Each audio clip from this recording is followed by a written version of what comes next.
Bonjour et bienvenue dans cette deuxième partie concernant la charretterie.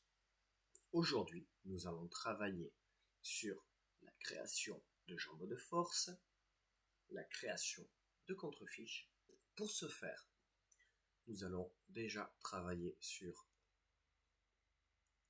la 2D en sélectionnant les poteaux et l'entrée. Plan 2D, je vais venir travailler sur cette face-là. Je vais créer des traits de construction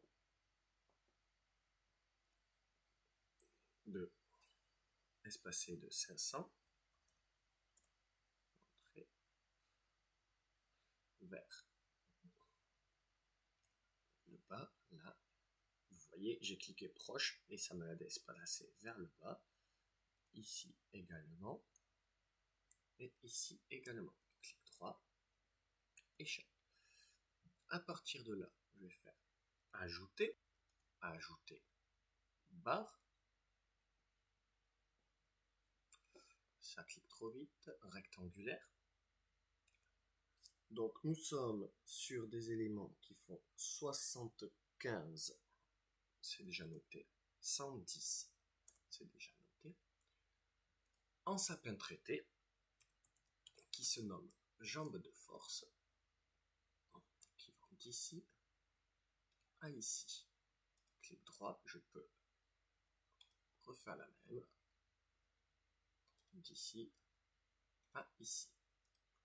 Ok.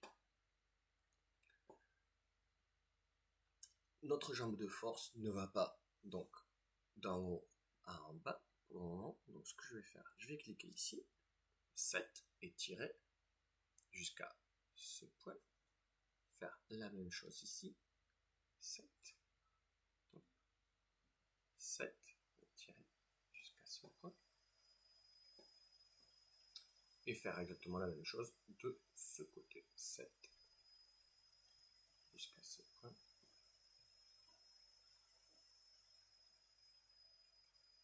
7 jusqu'à ce point. Clic droit, échelle. Donc si nous regardons maintenant en 3D, nous avons cet élément-là. Ok. Donc nous voyons quand même qu'il y a un petit souci, c'est que ça a travaillé, en effet, sur cet élément-là. Donc ce que je vais faire tout simplement déplacer. Donc suivant Y, et je vais l'amener tout simplement au point ici. Je fais exactement la même chose de l'autre côté. Hop.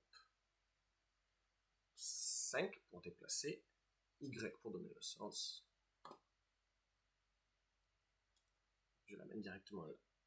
Clic droit, échelle. Donc nous avons créé nos jambes de force. Le problème, c'est que bon, elles traversent, si vous regardez en filaire, nous voyons que cela traverse tout, que ça rentre dans le poteau, c'est pas terrible. Alors, on va prendre notre jambe de force, cliquer sur C, voir avec la face, ok. Je reprends la jambe de force, je fais C, et je vais faire par rapport à la face du dessus, et vous voyez, ça se fait automatiquement.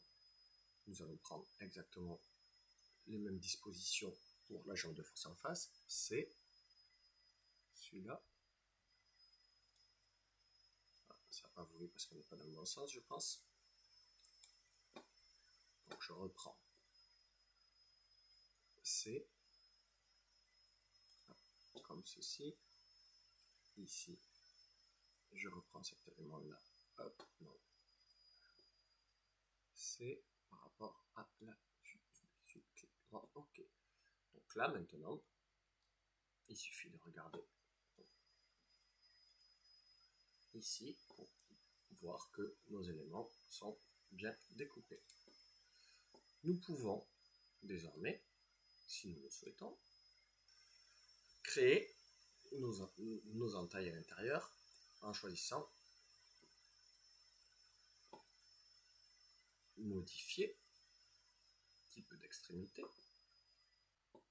Le type d'extrémité, donc je vais choisir épaulement 60-40-10.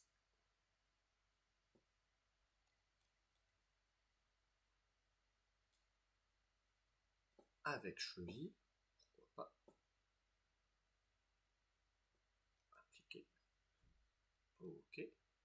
Je vais dire que c'est ici. Très bien.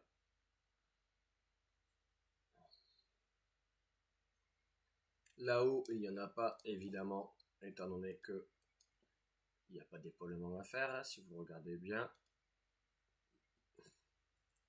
ce sera plutôt étrange qu'il y ait un épaulement qui se fasse ici. Donc, CTRL Z.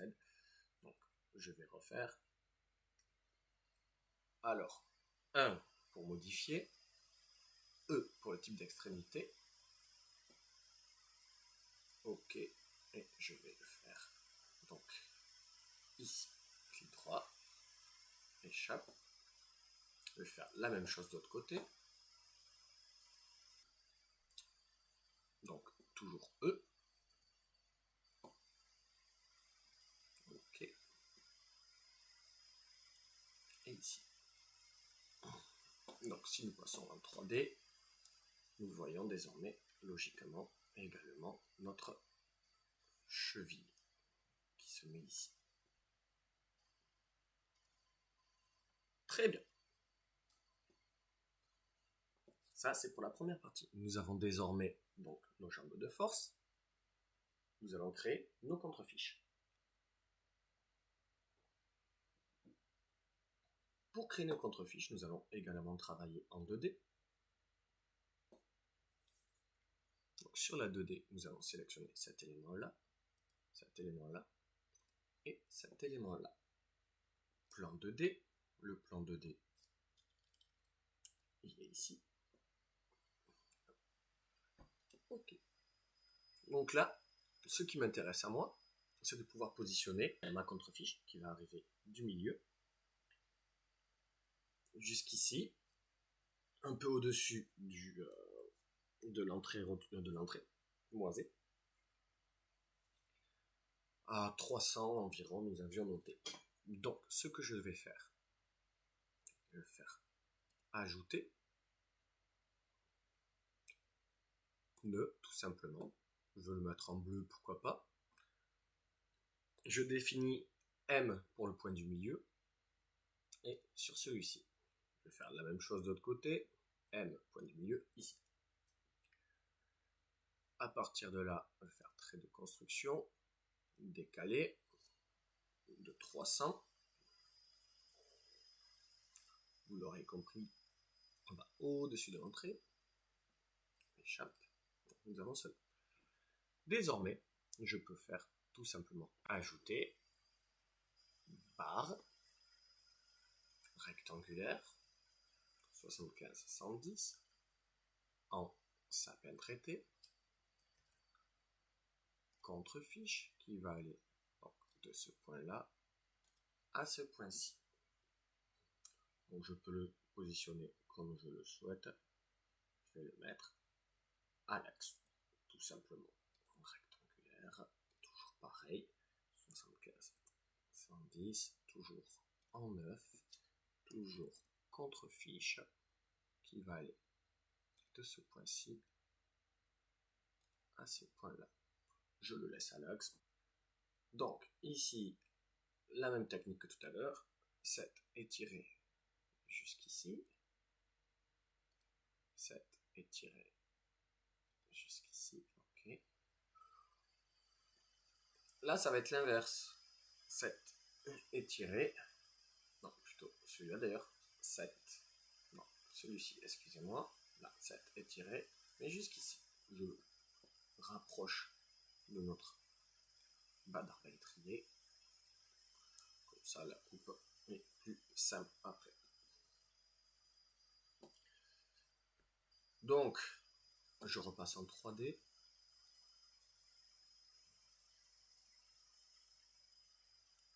C'est tout simplement, je clique sur la face,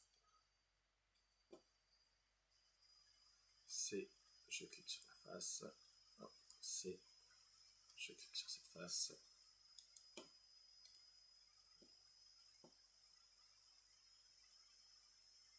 C. Et je clique sur cette face.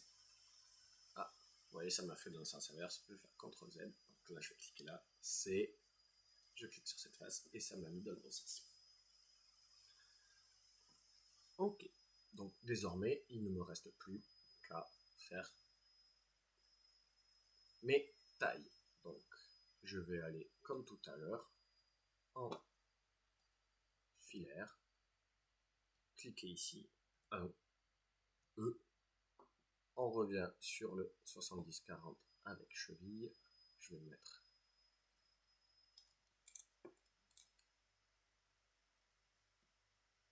ici même et ici même, clic droit, ok. Je vais faire la même chose sur celle-là, 1, E, ok, ici même et ici même.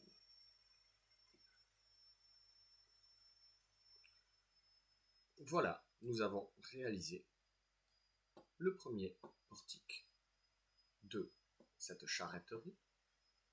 On peut aller en vue pleine. Pour la prochaine vidéo, nous passerons donc à la duplication de cette ferme, de ce portique, pour le mettre de l'autre côté, et au positionnement des pannes. Merci beaucoup et à bientôt.